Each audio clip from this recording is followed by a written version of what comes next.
നമുക്കിന്ന് ഉപവാസത്തിനെ കുറിച്ച് പറഞ്ഞാലോ? കുറേ പേരെങ്കിലുമൊക്കെ ഉപവാസം എടുത്തുകൊണ്ടിരിക്കുന്നുണ്ട്, ഉപവാസത്തിന് വേണ്ടിയിട്ട് പ്രിപ്പയർ ആവുന്നുണ്ട്, ഉപവാസം ബ്രേക്ക് ചെയ്യുന്നവരുണ്ട്, പല ഘട്ടങ്ങളിലുള്ളവരുണ്ട്. ഇന്ന് ഉപവാസത്തിനെ കുറിച്ചിട്ട് കുറച്ച് കാര്യങ്ങൾ പറയാം. ഉപവാസം എന്ന് പറയുന്നത് 3 ഭാഗങ്ങളുള്ള ഒന്നായിട്ട് മനസ്സിലാക്കണം. ഉപവാസം എന്നുള്ളതിൽ ഉൾപ്പെടുന്നതാണ് ഉപവാസത്തിന് വേണ്ടി തയ്യാറെടുക്കുക എന്നതും, ഉപവാസം ചെയ്യുക എന്നതും, ഉപവാസം ബ്രേക്ക് ചെയ്യുക എന്നതും എല്ലാം ചേർത്തുകൊണ്ടാണ് ഉപവാസം. നടുവിലുള്ളതിന് മാത്രമേ വാസ്തവത്തിൽ നമ്മൾ സാധാരണഗതിയിൽ വലിയ പ്രാധാന്യം നൽകാറുള്ളൂ. ഉപവാസം ചെയ്യുന്ന സമയം അതെല്ലാവരും വളരെ കൃത്യതയോടെ ചെയ്യാനായിട്ട് ശ്രമിക്കാറുണ്ട്. പക്ഷേ ഉപവാസത്തിന് വേണ്ടിയിട്ടുള്ള പ്രിപ്പറേഷനും ഉപവാസം ബ്രേക്ക് ചെയ്യുന്ന സമയത്തുള്ള ശ്രദ്ധയും പലപ്പോഴും കാണാറില്ല. അപ്പം അതുകൊണ്ട് ഇത് 3നും ഒരേ പ്രാധാന്യം കൊടുത്ത് ചെയ്താൽ മാത്രമേ അതൊരു ചികിത്സയായി മാറുകയുള്ളൂ. അല്ലാത്ത പക്ഷം ഭക്ഷണം കഴിക്കാതിരുന്നു, അത്രമാത്രം. ഭക്ഷണം ഇപ്പോൾ ഒരുപാട് കഴിക്കുന്ന ഒരാളെ സംബന്ധിച്ചിടത്തോളം അത് ഒരു ദിവസം കഴിക്കാതിരുന്നു എന്ന് പറയുമ്പോൾ കുറച്ച് ഒരു സുഖമൊക്കെ തോന്നാം. ചെറിയ വീക്കങ്ങൾ കുറയുന്നതായിട്ടോ അല്ലെങ്കിൽ മസിൽസൊക്കെ ഒന്ന് റിലാക്സ് ചെയ്യുന്നതായിട്ടോ ഒക്കെ തോന്നാം. പക്ഷേ ഉപവാസം കൊണ്ട് നമ്മൾ ആഗ്രഹിക്കുന്ന ഒരു റിസൾട്ട് ഇതൊന്നുമല്ല. അത് വലിയ ചികിത്സ തന്നെയാണ്. ഉപവാസത്തിന് വേണ്ടിയിട്ട് പ്രിപ്പയർ ചെയ്യുന്നത് എങ്ങനെയാണ് അറിയാമോ? ഉപവാസത്തിന് വേണ്ടിയിട്ട് എങ്ങനെയൊക്കെയാണ് നമ്മൾ പ്രിപ്പയർ ചെയ്യേണ്ടത്? ഉപവാസം ശരീരമല്ല വാസ്തവത്തിൽ തുടങ്ങുന്നത്. ഉപവാസം തുടങ്ങുന്ന ചിന്തയിലാണ്. ചിന്ത കൊണ്ട് നമ്മൾ പതിയെ ഉപവാസത്തെക്കുറിച്ച് ആലോചിച്ച് തുടങ്ങുന്നു. ഇപ്പോൾ ഒരു ദിവസമൊക്കെ ഉപവസിക്കുന്ന ഒരാളെ സംബന്ധിച്ചിടത്തോളം ഇപ്പോൾ ജീവനത്തിൽ അധികം ദിവസം ഉപവസിക്കുന്നവരാണ് കൂടുതലും. അപ്പോൾ ശരീരത്തിലുണ്ടാവുന്ന മാറ്റങ്ങൾ കുറച്ച് വ്യത്യസ്തമാണ്. ഇപ്പോൾ ഞാനല്ലാതെ ഇപ്പോൾ ഒരു ദിവസം ആഴ്ചയിൽ ഉപവസിക്കുക എന്ന് പറയുന്നത് എപ്പോഴും നിർദ്ദേശിച്ചുകൊണ്ടിരിക്കുന്നുണ്ടല്ലോ, ഫാസ്റ്റിംഗ് ഗ്രൂപ്പുകളൊക്കെ വഴി. അതിലൂടെ ഒരു ദിവസം ഉപവാസം എന്ന തരത്തിൽ നമ്മൾ ചെയ്യുമ്പോൾ എന്തൊക്കെ പ്രിപ്പറേഷൻ വേണം എന്നത് പറഞ്ഞു തുടങ്ങാം. ഉപവാസം മനസ്സിൽ നിന്നാണ് തുടങ്ങുന്നത് എന്ന് പറയുമ്പോൾ എങ്ങനെയത് മനസ്സിൽ നിന്ന് തുടങ്ങുക? നമ്മൾ ഉപവാസം എന്ന് പറഞ്ഞുകൊണ്ട് മനസ്സിലാക്കുന്നത് പോലും ഭക്ഷണം കഴിക്കാതിരിക്കുക എന്നല്ലേ. ഭക്ഷണം എങ്ങനെ മനസ്സുകൊണ്ട് കഴിക്കാതിരിക്കുന്നത്? ഭക്ഷണം ശരീരത്തിലേക്കല്ലേ കൊടുക്കുന്നത്. അവിടെ ഭക്ഷണം കഴിക്കാതിരിക്കലും ഉപവാസവും തമ്മിൽ വലിയ ബന്ധമില്ല, ചെറിയ ബന്ധമേ ഉള്ളൂ. യഥാർത്ഥത്തിൽ ഉപവാസം എന്നാൽ അടുത്ത് വസിക്കുക എന്നതാണ് അർത്ഥം. ചേർന്ന് വസിക്കുക, ഒന്നായിരിക്കുക എന്ന രീതിയിൽ ഉപവാസം എന്നതിൻ്റെ അർത്ഥം മനസ്സിലാക്കണം. അവിടെ ഭക്ഷണം എന്ന് പറയുന്ന ഒരു പദം നമ്മൾ പറഞ്ഞിട്ടേ ഇല്ല ഫാസ്റ്റിംഗ് അഥവാ ഉപവാസത്തിൽ. അപ്പം അവിടെ എന്തിനോടാണ് ചേർന്ന് വസിക്കുന്നത്? ശരീരം മനസ്സിനോട് ചേർന്ന് വസിക്കുന്നു. യോഗ എന്ന് പറയുന്നത് വാസ്തവത്തിൽ അർത്ഥത്തിൽ ഇത് തന്നെയാണ്, യൂണിയൻ, ഒന്നായിത്തീരുക. എന്തുമാണ് ഒന്നായിത്തീരുന്നത്? 2 വേണമല്ലോ ഒന്നായിത്തീരണമെങ്കിൽ. ശരീരം മനസ്സ് എന്ന 2ആയിട്ട് നമ്മൾ ചിന്തിച്ചു വെച്ചിരിക്കുന്ന ഒന്നായിട്ട് മുന്നോട്ട് പോകുന്നു. ഏറ്റവും ചെറിയ അർത്ഥത്തിൽ ഈ വിധം മനസ്സിലാക്കണം. അപ്പോൾ അവിടെ ശരീരവും മനസ്സും ഒന്നായി മാറുക, അതാണ് ഉപവാസം എന്നത്. സാധാരണക്കാരുടെ ബുദ്ധി വെച്ചുകൊണ്ട് നമ്മൾ മനസ്സിലാക്കേണ്ടത് വലിയ വിശാലമായിട്ടുള്ള വലിയ അർത്ഥങ്ങൾ ഇതിന് വേറെയുണ്ട്. ഇപ്പോൾ നമുക്ക് മിനിമം നമ്മുടെ ശരീരം ആരോഗ്യം അതുമായി ബന്ധപ്പെട്ട് പറയാം. അപ്പോൾ അവിടെ ശരീരവും മനസ്സും ഒന്നായി ഇരിക്കുക എന്ന് പറഞ്ഞാൽ അതിലെന്താ ഇപ്പോൾ ഇത്ര മഹത്വം? ശരീരവും മനസ്സും ഒന്ന് ചേർന്നിരിക്കുന്നു. ശരീരത്തിൽ എന്തൊക്കെ സംഭവിക്കുന്നു അതെല്ലാം മനസ്സറിയുന്നു. മനസ്സെങ്ങനെയാണോ ചലിച്ചുകൊണ്ടിരിക്കുന്നത് അതിനൊപ്പം ശരീരവും. ഇത് രണ്ടും ഒന്നായി നീങ്ങുന്ന നിമിഷമെന്ന് പറയുന്നതാണ് ഒരു പെർഫെക്റ്റ് ഹെൽത്തിനുള്ള ഒരു സാധ്യത മനുഷ്യനിലുള്ളത് എന്നാണ് പറയുന്നത്. അപ്പോൾ ഏറ്റവും കൂടുതൽ ആരോഗ്യത്തിലേക്ക് കയറി വരാനുള്ള ഒരു സാധ്യത ഒരുക്കലാണ് വാസ്തവത്തിൽ ഈ ശരീരവും മനസ്സും ഒന്നായി നീങ്ങുമ്പോൾ സംഭവിക്കുന്നത്. അപ്പം അതിനുവേണ്ടി മനസ്സുകൊണ്ട് നമ്മൾ ചിന്തിക്കുകയാണ്. എന്താ ചിന്തിക്കുന്നത്? നാളെ ഒരു ദിവസം ഉപവാസം എടുക്കാം. നാളെ ഉപവാസം എടുക്കുമ്പോൾ എങ്ങനെയായിരിക്കണം ഞാൻ? ശരീരവും മനസ്സും ഒന്നായിരിക്കലല്ലേ ഉപവാസം എന്ന് പറഞ്ഞത്. എങ്ങനെയാ ഒന്നായിരിക്കുന്നത്? അതിനു വേണ്ടിയിട്ട് ഞാൻ കുറച്ച് വിശ്രമം ശരീരത്തിനും മനസ്സിനും കൊടുക്കും. കാരണം ശരീരവും മനസ്സും എപ്പോഴും ഒന്ന് ചേർന്ന് നീങ്ങുക എന്നുള്ളത് നമുക്ക് അത്ര പരിചയമില്ല. അപ്പം അങ്ങനെ ഒന്നായിട്ട് നിൽക്കുന്നത് എനിക്കറിയാൻ കൂടി വേണ്ടി, എൻ്റെ അനുഭവത്തിൽ വരാൻ കൂടി വേണ്ടി എന്ത് ചെയ്യുന്നു? 4 തരത്തിലുള്ള വിശ്രമങ്ങൾ ശരീരത്തിനും മനസ്സിലൊക്കെ ലഭ്യമാക്കുന്നു. കായികമായിട്ടുള്ള വലിയ അധ്വാനങ്ങളൊന്നുമില്ലാതെ ശരീരത്തിന് കുറച്ച് വിശ്രമം കൊടുത്തു. മാനസികമായിട്ടുള്ള വലിയ ചിന്തകളിലേക്കൊന്നും പോകാതെ, വലിയ ടെൻഷൻ പിടിച്ച ആലോചനകളൊന്നുമില്ലാതെ ഒരു ദിവസം എന്ന രീതിയിൽ മനസ്സിനെയും വിശ്രമിക്കാനായിട്ട് അനുവദിക്കാൻ തീരുമാനിച്ചു. കുറേയധികം മൊബൈൽ സ്ക്രീനുകൾ, പലതരത്തിലുള്ള സ്ക്രീനുകൾ നോക്കിയും വായിച്ചും സംസാരിച്ചും കേട്ടും പലതരത്തിൽ ഇന്ദ്രിയങ്ങൾ കൊണ്ട് നമ്മൾ ഒരുപാട് അധ്വാനിക്കുന്നുണ്ട്. ആ അധ്വാനവും വേണ്ട എന്ന് വെച്ചു. ഇപ്പം സ്ക്രീനുകളൊക്കെ ഒഴിവാക്കി ഇന്ദ്രിയങ്ങൾക്ക് പരമാവധി റെസ്റ്റ് കൊടുക്കാൻ തീരുമാനിച്ചു. തീക്ഷ്ണമായിട്ടുള്ള വെളിച്ചങ്ങളിൽ നിന്നൊക്കെ വിട്ടുനിന്നു. ഒരുപാട് സംസാരിക്കേണ്ട, അത്യാവശ്യം മാത്രം സംസാരിച്ചാൽ മതി. ഒരുപാട് കേട്ടിരുന്നാൽ പോലും നമ്മുടെ എനർജി കുറേ നഷ്ടപ്പെടും. അതും വേണ്ട, എല്ലാം മിനിമം മാത്രം. ഈ വിധം ഇന്ദ്രിയങ്ങൾക്കും വിശ്രമം അനുവദിച്ചു.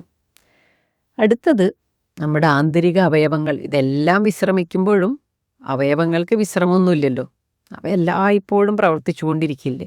അപ്പം ഈ അവയവങ്ങൾ അമിതമായിട്ട് അധ്വാനം നടത്തണ്ട, മിനിമം അധ്വാനിച്ചാൽ മതി. മിനിമം ജീവൻ നിലനിർത്താനുള്ള ജോലികൾ മാത്രം ചെയ്താൽ മതി. അധിക അധ്വാനം ഒഴിവാക്കുക എന്ന ലക്ഷ്യത്തിൽ മാത്രം ശരീരം എന്ത് ചെയ്യുന്നു? ആഹാരവും ഒഴിവാക്കും.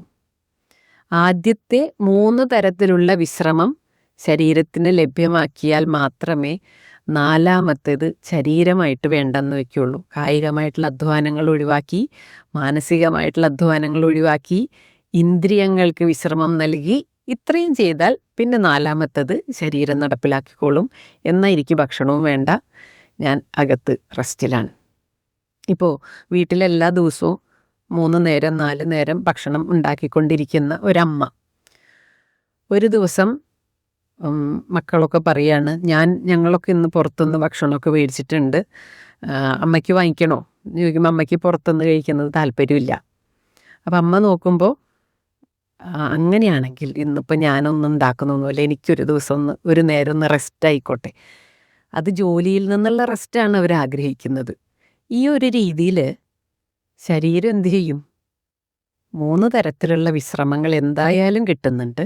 എന്നാൽ പിന്നെ അവയവങ്ങളുടെ അധികമായിട്ടുള്ള അധ്വാനവും നിർത്തിവെക്കാൻ വേണ്ടി മാത്രം വിശപ്പും വേണ്ടെന്ന് വെച്ചു. വിശപ്പ്, ഭക്ഷണം ആണല്ലോ ഏറ്റവും കൂടുതൽ ആന്തരിക അവയവങ്ങൾക്ക് നമ്മൾ പുറമെന്ന് കൊടുക്കുന്ന ഒരു അധ്വാനം. ഈ വിധമാണ് വാസ്തവത്തിൽ ഉപവാസ സമയത്ത് വിശപ്പില്ലാതെയായി പോവുകയുള്ളൂ.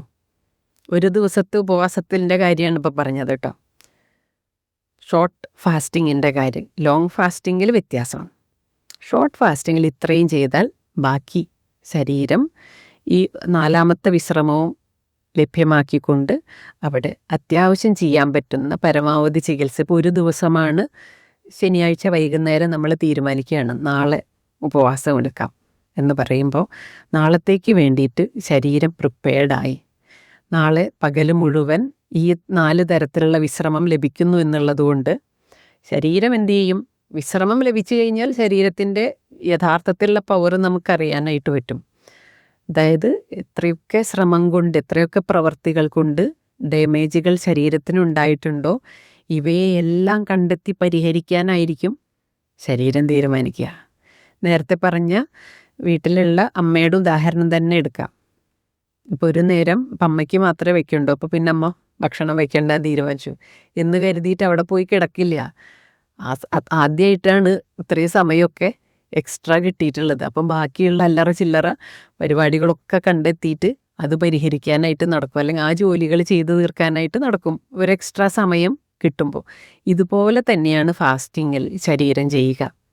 ഒരു സമയം സ്ഥിരമായിട്ട് ചെയ്യുന്ന ജോലികൾ ഇന്ന് ചെയ്യണ്ട എന്ന് പറഞ്ഞപ്പോൾ ഓക്കെ, അങ്ങനെയാണെങ്കിൽ കുഴപ്പമില്ല, ഇന്ന് റെസ്റ്റ് എന്ന് പറഞ്ഞാൽ പെൻഡിങ്ങിലുള്ള എല്ലാവർക്കും ചെയ്തു തീർക്കാനായിട്ടാണ് വാസ്തവത്തിൽ ശരീരം ആ ദിവസം ഉപയോഗിക്കുന്നത്. അങ്ങനെയാണ് ഇപ്പോൾ ആഴ്ചയിൽ ഒരു ദിവസം ഫാസ്റ്റിംഗ് എന്നൊക്കെ പറയുന്നത് നല്ല ഉന്മേഷം തരുന്ന ഒന്നായി മാറുന്നത്. ഫാസ്റ്റിംഗ് കഴിഞ്ഞ് പിറ്റേ ദിവസം ആകുമ്പോഴേക്കും, ഫാസ്റ്റിങ്ങിൽ നമ്മൾ കംപ്ലീറ്റ് റെസ്റ്റ് ആയിരുന്നു, ഒട്ടും അധികമായിട്ടുള്ള എനർജി നമ്മളുടെ പ്രവർത്തികൾ കൊണ്ട് ഉണ്ടായിട്ടില്ല. ശരീരം സ്വയം ചികിത്സിച്ചുകൊണ്ട് കുറേ എനർജി ചെലവഴിച്ചിട്ടൊക്കെ ഉണ്ട്, പക്ഷെ അതിൽ ഒരു ക്ഷീണവുമില്ല. കാരണം ശരീരം സ്വന്തം താല്പര്യപ്രകാരം, സ്വന്തം നിയമമനുസരിച്ച് കൃത്യമായിട്ടാണ് ഊർജം ചെലവഴിച്ചിട്ടുള്ളൂ. അധികമായിട്ടുള്ള വിനിയോഗം കൊണ്ടുള്ള ഒരു തളർച്ചയും നമുക്കുണ്ടാവില്ല. ഈ വിധമായിരിക്കണം ഷോർട്ട് ഫാസ്റ്റിംഗ് എടുത്തു തുടങ്ങേണ്ടത്. പ്രിപ്പറേഷനെ കുറിച്ച് പറഞ്ഞു. ഇനി ഉപവാസ ദിവസം എന്ന് പറയുന്നത്, യഥാർത്ഥത്തിലുള്ള പൂർണ്ണ ഉപവാസം എന്ന് പറയുന്നത് ശുദ്ധജലം മാത്രം കുടിച്ചുകൊണ്ടുള്ള ഉപവാസം തന്നെ. ശുദ്ധജലം മാത്രം കുടിച്ചുകൊണ്ടുള്ള ഉപവാസം എല്ലാവർക്കും ഒരുപോലെ ചെയ്യാനായിട്ട് സാധിക്കില്ല. പലർക്കും പരിമിതികളുണ്ടാവും. അപ്പോൾ നല്ല ആരോഗ്യമുള്ള ഒരാളെ സംബന്ധിച്ചിടത്തോളം ശുദ്ധജലം മാത്രം കുടിച്ചുകൊണ്ടുള്ള ഉപവാസം വളരെ ഈസി ആയിട്ട് ചെയ്യാനായിട്ട് പറ്റും. ഇനി അസിഡിറ്റി ഉള്ളവർ, മൈഗ്രെയിൻ്റെ തകരാറുള്ളവർ, അങ്ങനെയുള്ള ചില ബുദ്ധിമുട്ടുകളൊക്കെ ഉള്ളവർക്ക് വെള്ളം മാത്രം കുടിച്ച് ഉപവസിക്കുമ്പോൾ അസ്വസ്ഥതകൾ വരാം.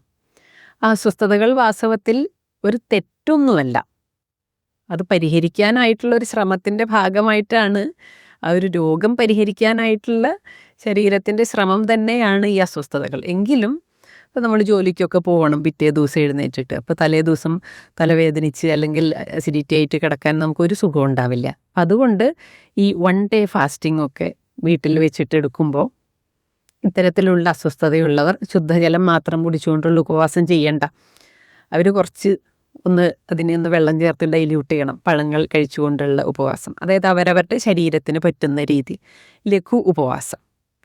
ഇനി ചില മരുന്നുകൾ സ്ഥിരമായിട്ട് കഴിക്കേണ്ടി വരുന്നവർ, ഇപ്പോൾ BP-യുടെ മരുന്ന് അല്ലെങ്കിൽ തൈറോയിഡിൻ്റെ മരുന്ന് നിർത്താൻ പാടില്ല, അതല്ലെങ്കിൽ ഇപ്പോൾ ഹാർട്ടുമായി ബന്ധപ്പെട്ട് എന്തെങ്കിലും പ്രശ്നങ്ങളൊക്കെ ഉണ്ട്, സ്ഥിരമായിട്ട് മരുന്നുകൾ കഴിക്കേണ്ടവർ ഉണ്ട് എന്നുള്ളവരൊക്കെ അവർ ഡൈല്യൂട്ട് ചെയ്തിട്ടുള്ള പാനീയങ്ങൾ, അതായത് ജലാംശം കൂടുതലുള്ള ഫ്രൂട്ട് ജ്യൂസാക്കി, ആ ജ്യൂസ് അതിൻ്റെ ഫുൾ എക്സ്ട്രാക്റ്റ് എടുത്ത് കഴിക്കലല്ല, ഒരു ഗ്ലാസ് ജ്യൂസ് കുടിക്കുന്നുണ്ടെങ്കിൽ 1/4 ഭാഗം മാത്രം ജ്യൂസും 3/4 ഭാഗം വെള്ളവും ചേർത്ത് ഒരു പാനീയ രൂപത്തിലാക്കിയിട്ട് അത് കുടിക്കുക.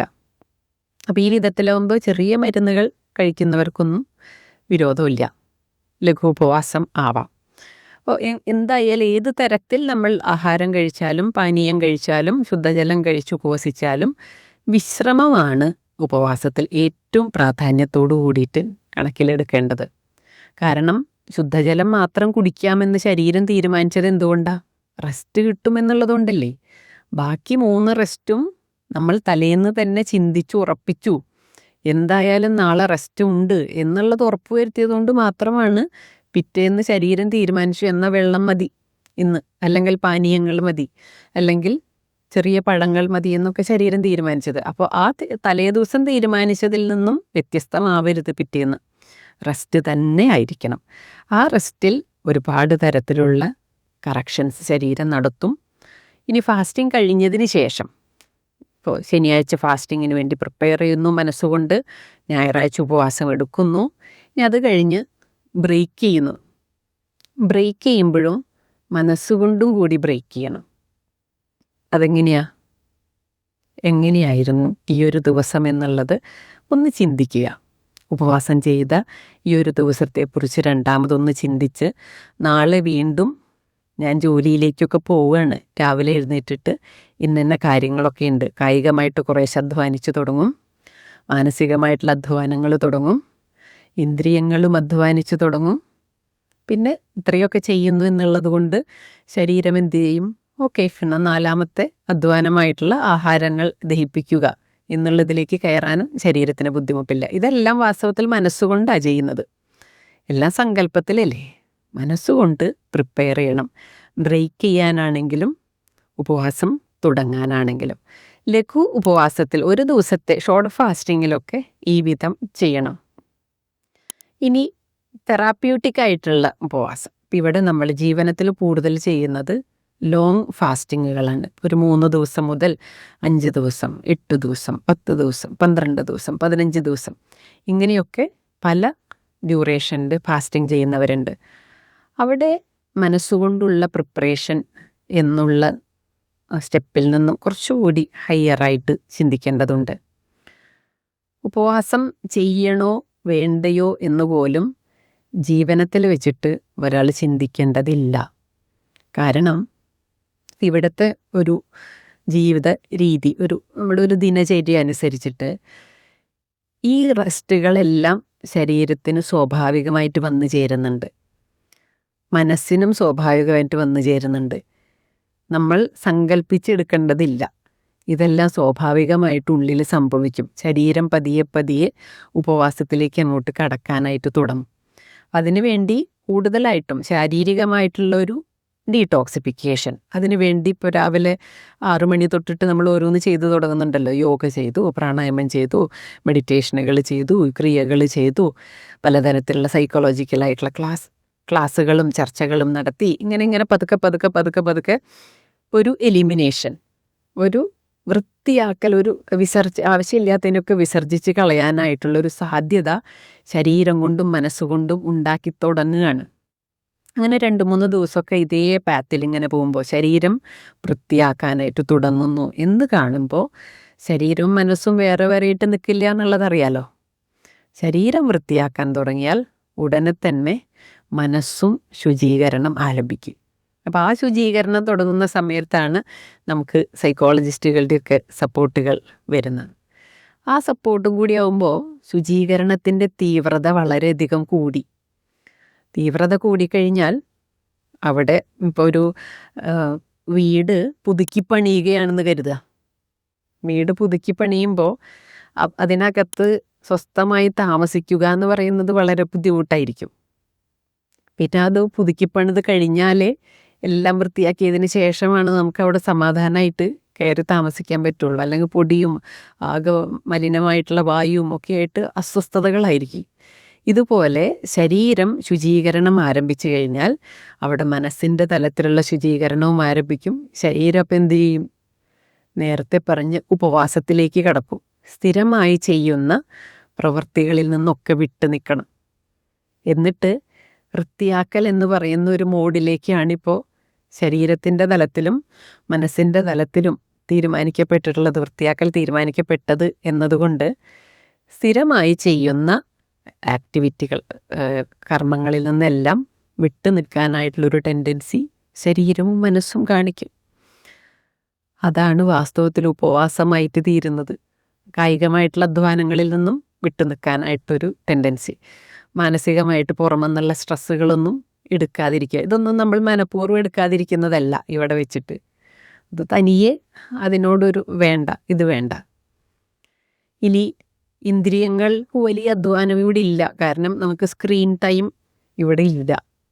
എപ്പോഴെങ്കിലും ആരെങ്കിലും വിളിക്കാൻ ഫോൺ എടുത്താലായി, എത്രമാത്രം.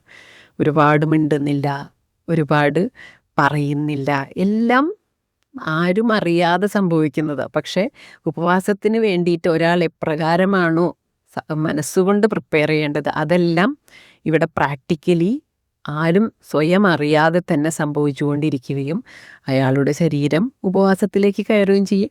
അപ്പോൾ അവിടെ പ്രത്യേകം കാരണങ്ങളില്ലാതെ വിശപ്പ് കുറഞ്ഞു കുറഞ്ഞു വന്ന് വിശപ്പില്ലാതെയായി.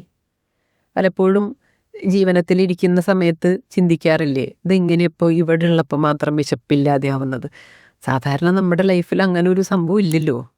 ഇപ്പോൾ ഇവിടെ 5 ദിവസവും 10 ദിവസവും 15 ദിവസവും ഒക്കെ ഭക്ഷണമൊന്നും കഴിക്കാതെ വെള്ളമൊക്കെ കുടിച്ചിരിക്കുന്നു, വിശപ്പില്ല എന്ന് പറയുന്നു.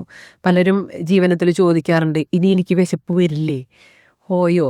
അപ്പോൾ ഇത് കൂടുതൽ ആളുകൾ ചോദിക്കാറുള്ളതാ. അപ്പോൾ എല്ലാവരുടെ അടുത്തും വിശപ്പ് വരും, നല്ല വിശപ്പ് തിരിച്ചു വരും എന്ന് പറഞ്ഞാലും ഒട്ടും വിശപ്പില്ലാത്ത അവസ്ഥയിൽ ഇത് വിശ്വസിക്കാൻ പറ്റില്ല. എൻ്റെ വിശപ്പ് അവസാനിച്ചോ എന്ന തരത്തിൽ വിശപ്പിൻ്റെ ഒരു കണിക പോലും ഇല്ലാതെ 5-10 ദിവസമൊക്കെ കഴിഞ്ഞിട്ടും വളരെ സ്വസ്ഥമായിട്ട് ആളുകൾ ഇരിക്കുകയാണ്. അവിടെ വാസ്തവത്തിൽ നമ്മുടെ സ്വന്തം ധൈര്യം കൊണ്ട്, കരുത്തുകൊണ്ട് ഇങ്ങനെ ഒരു അവസ്ഥ ശരീരത്തിന് ഉണ്ടാക്കാൻ പറ്റില്ല എന്നറിയാലോ. നമ്മൾ മനസ്സുകൊണ്ട് എത്ര കരുത്തുള്ള ഒരാളാണെങ്കിലും എനിക്കിനി വിശപ്പില്ല എന്നൊന്നും പറഞ്ഞ് പ്രഖ്യാപിക്കാൻ നമുക്ക് പറ്റില്ല.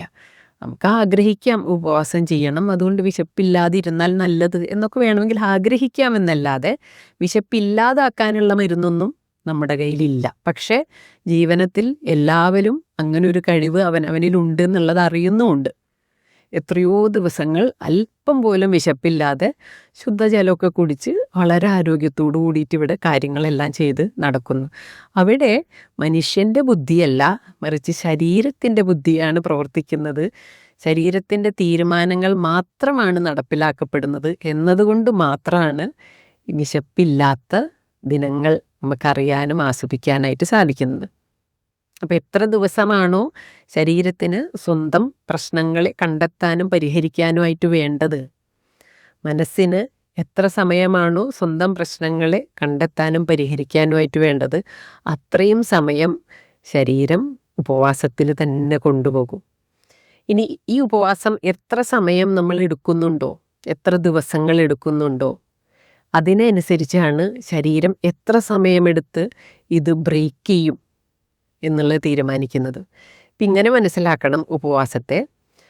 വളരെ സ്പീഡിൽ ഓടിക്കൊണ്ടിരിക്കുന്ന ഒരു ട്രെയിൻ, ആ ട്രെയിൻ ഒരു പ്രധാന സ്റ്റേഷനിൽ വന്ന് നിർത്താനായിട്ട് പോവുകയാണ്. സ്റ്റേഷനിൽ എത്തിയ ഉടനെ പെട്ടെന്ന് ചങ്ങല വലിച്ച അവിടെ അപ്പം സ്റ്റോപ്പാവുകയല്ലല്ലോ ചെയ്യുന്നത്. കുറേ മുൻപ് തന്നെ ഈ ട്രെയിൻ നിർത്താനായിട്ടുള്ള പ്രിപ്പറേഷൻസ് തുടങ്ങും. എത്രയോ ദൂരം നിന്ന് വണ്ടി ഇങ്ങനെ സ്ലോ ആയി വന്ന് കുറേ മുന്നോട്ട് പോയതിന് ശേഷമാണ് സ്റ്റേഷനിൽ എത്തിച്ചേരുന്നത്. പിന്നെ പതുക്കെ വണ്ടി അവിടെ നിന്നു.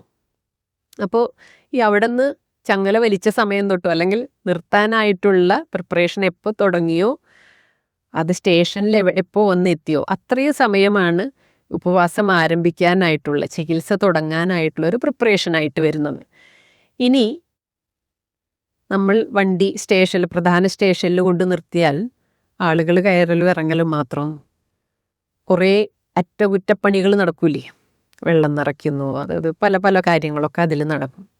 അങ്ങനെ എത്ര സമയമാണോ അതിനൊക്കെ വേണ്ടത് അത്രയും സമയം പ്രധാന സ്റ്റേഷനിൽ നിർത്തിയിട്ട് എല്ലാം പെർഫെക്റ്റ് ആക്കി എന്ന് ഉറപ്പുവരുത്തിയതിന് ശേഷം വീണ്ടും ട്രെയിൻ പതിയെ സ്റ്റാർട്ടായി. പതിയെ കുറേ നേരം ഇങ്ങനെ സ്ലോ ആയി പോയി പതുക്കെ ഇങ്ങനെ സ്പീഡ് കൂടി പിന്നെ കുറേ നേരം കൊണ്ടാണ് അത് മുഴുവൻ സ്പീഡിലേക്ക് എത്തുന്നത്.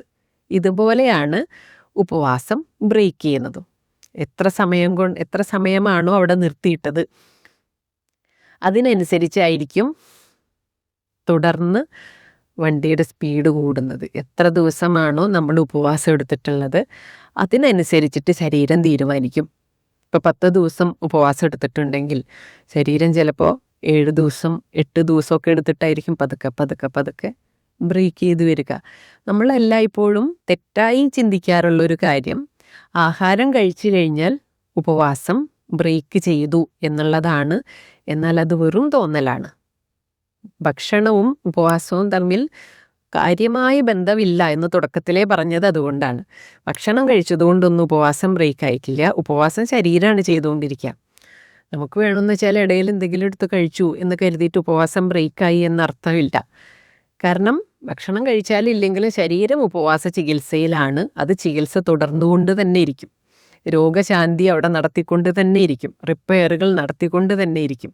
അപ്പം അവിടെ ശരീരത്തിന് ഒട്ടും സ്ട്രെയിൻ വരാത്ത രീതിയിൽ പതിയെ ഉപവാസത്തെ നമ്മൾ ബ്രേക്ക് ചെയ്ത് തുടങ്ങും. എങ്ങനെയാണ് ബ്രേക്ക് ചെയ്ത് തുടങ്ങുന്നത്? കുറേശ്ശെ 4 തരത്തിലുള്ള റെസ്റ്റുകൾക്കും കുറേശ്ശെ മാറ്റം വരുത്തിക്കൊണ്ട്, കായികമായിട്ടുള്ള അധ്വാനം, മാനസികമായിട്ടുള്ള അധ്വാനം, ഇന്ദ്രിയങ്ങൾക്കുള്ള അധ്വാനം, ആന്തരിക അവയവങ്ങൾക്കുള്ള അധ്വാനം, ഈ 4 തലങ്ങളിലും കുറേശ്ശെ മാറ്റങ്ങൾ വരുത്തിക്കൊണ്ട് കുറേശ്ശെ അധ്വാനം ആരംഭിച്ചുകൊണ്ടാണ് ഉപവാസം ബ്രേക്ക് ചെയ്യുന്നത്. അത് ചെയ്യുന്നതും ശരീരം തന്നെയാണ്. നമുക്ക് പലപ്പോഴും തോന്നും ഇതൊക്കെ നമ്മുടെ തീരുമാനപ്രകാരം നമ്മുടെ ബുദ്ധി ഉപയോഗിച്ചിട്ടാണ് സംഭവിക്കുന്നതെന്ന്. അങ്ങനെയല്ല.